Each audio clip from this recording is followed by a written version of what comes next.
Google and Apple after its popular game Fortnite was removed from their app stores. Bring in Tian Wang, Gamer World News Entertainment host. Tian, great to see you. Thank you for being here. So, do you consider this to be a challenge to Apple's app monopoly? That's the way they're putting it.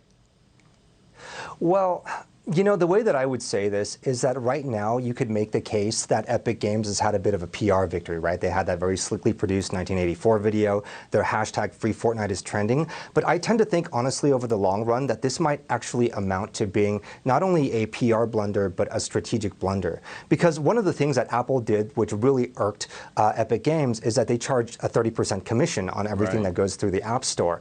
But the thing is, this is actually pretty standard fare, especially within the video game sector. Apple does this, Google does this, Steam does this, and so it's basically a very tenuous argument that they're trying to make.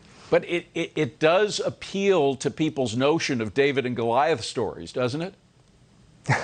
It most certainly does, but I think that this is sort of a situation of the pot calling the kettle black. So, you know, Apple or Fortnite is basically accusing Apple of these kind of anti-monopolistic practices by what they're doing in the App Store. But you have to realize that Fortnite was sort of designed from the ground up to be as addictive as possible. In some ways, you could say that it monopolizes people's time. So it competes, not just competes actually, it outcompetes all other games in the video game sector. It also goes up against Hollywood and social media. So it's sort of like, again, pot calling the kettle black. So is there any truth at all, though, to the fact that Apple, if not a technical monopoly, does have this extraordinary power because of its app?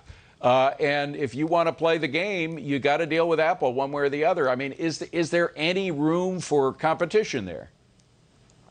Well, I suppose depending on, you have to look at it at different levels. So if you want to be really granular about this, if you're looking at Apple, they have full control over iOS. You look at Google, they have full control over Android. And you could make the case that individually speaking, that they have a monopoly within their, within their respective platforms. But then if you look at the broader picture, well, at the very least, then, it would be a duopoly, right? There's digital storefronts by Apple and Google. If you really want to expand it, there's also Valve and other digital storefronts for video games. So it's a very tenuous situation that Epic has put itself in. And quite frankly, I think that they picked a battle that didn't really have to be fought. Very interesting. Tian Wang, you know the way it's played. Thank you very much. Appreciate having you on.